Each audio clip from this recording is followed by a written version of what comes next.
E aí, galera, tudo bem? Tô gravando esse vídeo para a turma do oitavo ano, referente à atividade que eu tô passando na sexta-feira, dia 15 de maio. Bom, eu coloquei lá no grupo do WhatsApp um texto com algumas perguntas no final, então vocês vão ler o texto e tirar as respostas desse texto. E nesse vídeo eu só vou explicar um pouquinho alguns aspectos do texto, para caso você não tenha participado da atividade na própria sexta-feira e tenha que esclarecer algumas dúvidas. Lembrando que, mesmo com o vídeo, se você permaneceu com dúvida para responder parte do material, é só me mandar lá a pergunta pelo WhatsApp que eu respondo e te ajudo a solucionar o exercício. Bom, o texto vai estar falando sobre uma personagem histórica aqui na América, que é Tupac Amaru. Eu falei que os movimentos aqui de independência na América Espanhola, todos eles foram levados a cabo por uma elite crioula, com exceção só do Haiti e do início lá do México, mas que não teve um resultado efetivo.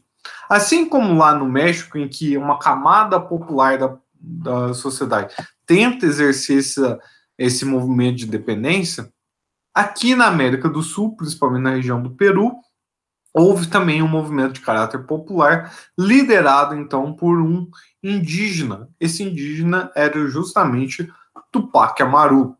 Tupac Amaru, ele veio de uma família, apesar de ele ter um nome de Gabriel, mas a família dele era da linhagem de imperadores incas.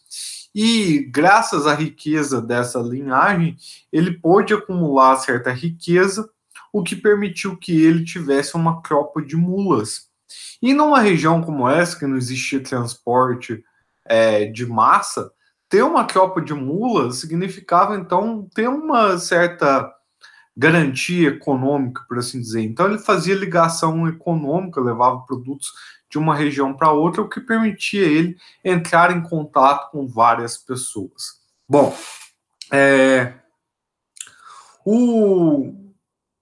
existia uma insatisfação de Tupac Amaru, de uma parcela da sociedade, com os chamados corregedores na região do Peru. Quem que eram esses corregedores? Eles eram autoridades locais eleitas pelo vice-rei como se fossem prefeitos de cidades. Eu disse para vocês que existiam os cabildos, que eram as câmaras municipais, mas era necessário haver uma prefeitura. E essa prefeitura era a chamada corregedoria. E esses corregedores não eram eleitos entre os crioulos, mas sim escolhidos pelo vice-rei. Então, Tupac Amaru acreditava que havia um abuso de poder de vários corregedores, principalmente o corredor da sua localidade. Um outro ponto que Tupac Amaru batia na tecla para que fosse mudado, fosse extinto, melhor dizendo, no Peru, é a mita. Para quem não está ligado no que é a mita, para quem não está lembrado do que é a mita, no ano passado eu falei que existiam duas formas de se explorar a mão de obra indígena.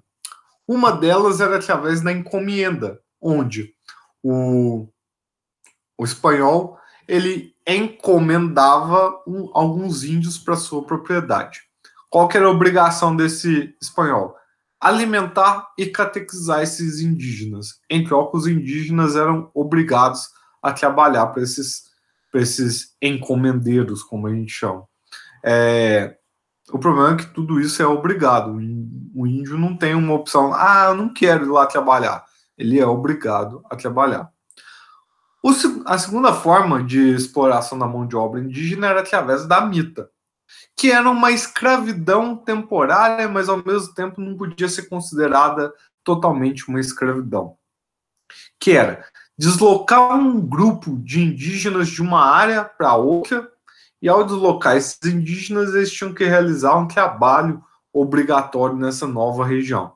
Terminou o trabalho, eles recebiam uma quantia mínima, irrisória de dinheiro e podiam voltar para suas casas. Então é quase um trabalho escravo, é um trabalho obrigatório, porque essa mudança de espaço não é uma opção do índio, ele é obrigado a ir para essa região, ele trabalha mais do que os outros e recebe muito menos que os outros.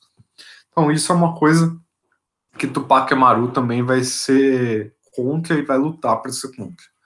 Mesmo diante das petições para as autoridades espanholas, nada das suas petições foram ouvidas, o que fez então que uma rebelião estourasse ali na região, liderada justamente pelo Tupac Amaru, que uma das primeiras coisas que ele fez foi aprisionar várias autoridades espanholas ali da região, principalmente corregedores. Inclusive, um grande inimigo dele, ele fez questão de assassinar essa pessoa e deixar muito claro que a população agora ali do Peru não estava mais curvando as autoridades espanholas. Bom, é uma rebelião que ela vai ganhar áreas populares, cada vez outras regiões, grupos de mestiços, indígenas e negros escravizados vão fazer parte desse exército de Tupac Amaru, então é um movimento totalmente popular, assim como foi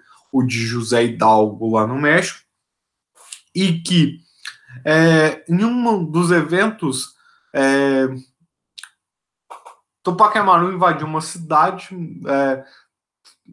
queria matar todos os soldados ali que representavam o poder espanhol, e muitos desses soldados se refugiaram na igreja pensando que Tupac Amaru iria respeitar a divindade, a sacralidade da igreja. Mas Tupac Amaru ignorou isso, invadiu a igreja e matou todos os soldados. Diante disso, o bispo de Cusco, ele acaba excomungando Tupac Amaru, ou seja, tirando o Tupac Amaru de dentro da ordem religiosa do cristianismo.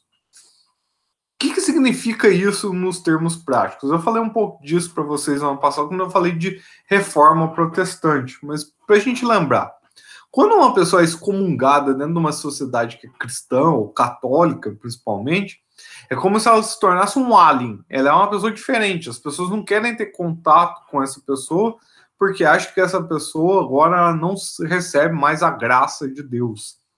E, apesar dos pesares, a excomunhão do Tupac Amaru, ela teve um reflexo, assim, pesado para Tupac Amaru. A gente pensa que é uma bobeira isso ter sido excomungado, mas o fato dele ter sido excomungado fez com que muitas pessoas que eram religiosos, fervorosos, católicos ou cristãos abandonassem a causa, o que gerou certo enfraquecimento. Bom, o movimento perdura, mesmo com esses empecilhos, e em 1817, Tupac Amaru pretende então invadir a capital do vice-reino ali, Cusco, para tentar obter a independência da região. Por vários meses, Tupac Amaru fica circulando a cidade sem conseguir entrar. A resistência dos soldados do vice-rei foram importantes a ponto de chegar ao reforço das tropas espanholas. Lembrando que, como eu disse na live de quarta, a região ali do Peru é a região que as autoridades espanholas mais temem perder, porque é onde está concentrado a maior riqueza do Império Espanhol até esse momento. Com a chegada das tropas espanholas, o movimento de Tupac Amaru aí mesmo que perde força, ele vai sofrendo consecutivas derrotas, até que na cidade natural dele, Tinta, ele acaba sendo preso com vários partidários, acaba sendo condenado à morte, mas mesmo assim a figura de Tupac Amaru ainda incomodava as autoridades espanholas, que passaram então a punir vários líderes locais, os chamados curacas, e o nome de Tupac Amaru era como se fosse falar um palavrão para as autoridades espanholas. Então ele virou um sinônimo de resistência à ocupação espanhola, e isso foi usado em vários momentos da história da independência do Peru, a figura de Tupac Amaru. Bom, eu espero que com esse vídeo eu tenha ajudado você não conseguiu participar da atividade, ou você que participou da atividade e quis retornar lá para ver se as atividades estavam corretas, ok? Então, até a próxima, gente.